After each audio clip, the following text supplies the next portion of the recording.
Hello student, myself Kiran Sharma from happy Cambridge school.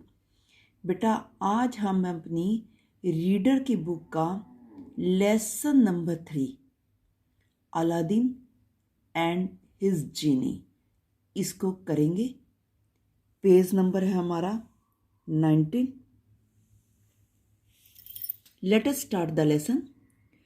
Once upon a time a widow had an only son whose name was Aladdin. एक समय की बात है, एक window होता है जिसके हस्बैंड की डेथ हो जाए बेटा, उसको विडो बोलते हैं। विडो थी और उसके पास केवल एक बेटा था और उस बेटे का नाम था Aladdin. They were very poor, वे बहुत गरीब थे। And lived from hand to mouth, उनको वो जितना कमाते थे उसमें ही अपना गुजारा करते थे। यानी कि जैसे उन्होंने आज अगर 10 रुपीज़ कमाए हैं ना, तो वो सिर्फ 10 ही खर्च करते थे, उनके पास कुछ भी नहीं बचता था। तो Aladdin did what could to earn some pennies by picking bananas in far away places. Aladdin कुछ पैसे कमाने के लिए बहुत दूर दूर स्थानों पर जाता था। वहाँ से वो क्या करता था, बनाना को उठाता था। One day as he was looking for wild figs in a grove some way from the town, एक दिन जब वह जंगली अंजीर को उसने झुंड के अंदर देख रहा था बहुत दूर स्थान पर, अलादीन मेट ए मिस्ट्रेस स्ट्रेंजर। अलादीन एक बड़े अजनबी जिसको समझना मुश्किल था उस आदमी से मिला। This smartly dressed dark eyes man with trim black beard and a splendid spear in his turban and asked Aladdin unusual question. उस आदमी ने बड़ी ही स्मार्ट ड्रेस डाली हुई थी, उसकी जो आइज थी ब्लैक थी, ब्लैक कलर की ट्रिम की हुई उसकी बियर्ड थी, और उसने जो पगड़ी बांधी हुई थी वो बहुत ही शानदार, उसके ऊपर एक नीलम एक जेम्स होता है बेटा, जेम्स होता है नग जिसको बोलते हैं, वो लगा हुआ था। उसने अलादीन से एक अनयूजुअल सा क्वेश्चन पूछा। कम हियर बॉय, लड़के यहाँ आओ। ही ऑर्डर्ड, उसने ऑर्डर दिया। Would you like to earn a silver penny, क्या तुम एक सिल्वर पेनी कमाना पसंद करोगे, क्या तुम्हें चाहिए? A silver penny, exclaimed Aladdin. Aladdin ने बड़ा अचंभित से होकर कहा, a silver penny, sir I do, I had to anything for that kind of pay. Sir, मैं सिल्वर की पेनी कमाने के लिए कुछ भी करूँगा। I am not going to ask you to do much, मैं तुम्हें ज़्यादा कुछ करने के लिए नहीं कह रहा हूँ।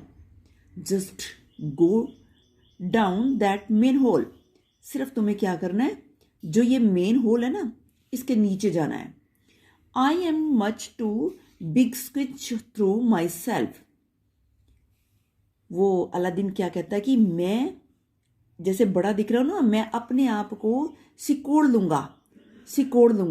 If you do as I ask you will have your reward, यदि तुम ऐसा करते हो तो मैं तुम्हें तुम्हारा इनाम दूंगा। The stranger help Aladdin to lift the manhole cover for it was very heavy. जो अजनबी आदमी था उसने अलादीन की मेन होल के कवर को उठाने में हेल्प की, क्योंकि जो कवर था मेन होल का वो बहुत ही हैवी था, भारी था।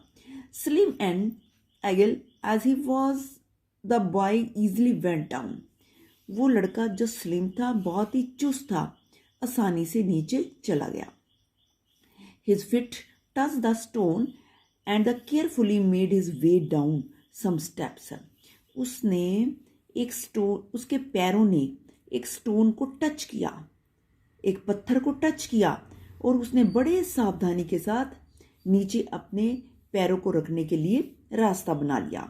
And found himself in a large chamber, और उसने अपने आप को एक बहुत बड़े चैम्बर में पाया। चैम्बर मीन्स होता है रूम, बहुत बड़े रूम में पाया। It seems to sparkle through dimly light by the flickery light of an old oil lamp. वहाँ पर क्या था, बहुत ही ज़्यादा चमक थी, और एक पुराना लैंप जल रहा था जिसकी रोशनी से पूरे, धीमी धीमी उसकी लाइट थी, पूरा रूम स्पार्कल चमक रहा था। When Aladdin eyes become used to be gloom, जब अलादीन की जो आईज थी ग्लूम होगी बिल्कुल। He saw a wonderful sight, trees dreaming with glittering jewelers, pot of golds and caskets full of priceless gems. वह बहुत ही हैरान हुआ जब उसने देखा कि ट्रीज के ऊपर से ग्लिटर्स ड्रिप कर रहे हैं, टपक रहे हैं, और गोल्ड के पोट भरे हुए हैं, घड़े भरे हुए हैं, बॉक्सेस के अंदर जिनकी कीमत नहीं, इतने कीमती जम नगीने हैं। थाउजेंड ऑफ प्रीशियस ऑब्जेक्ट ले स्कैटर्ड अबाउट, हजारों कीमती ऑब्जेक्ट जमीन के ऊपर बिखरे पड़े हुए हैं। It was a treasure Grove, यह तो बहुत बड़ा खजाने का कोष था। Unable to believe his eyes, Aladdin was standing dazed when he heard a shout behind him. Aladdin वहाँ पर खड़ा उसको घूर घूर कर देख रहा था, लेकिन अचानक ही वह अचंभित हो गया जब उसने अपने पीछे से चिल्लाने की आवाज़ को सुना। बेटा, ये पेज नंबर 19 मैंने आपको एक्सप्लेन कर दिया है। इसके जो भी डिफ़िकल्ट वर्ड होंगे या डिक्टेशन होगी, आप उनको लर्न करोगे। Thanks.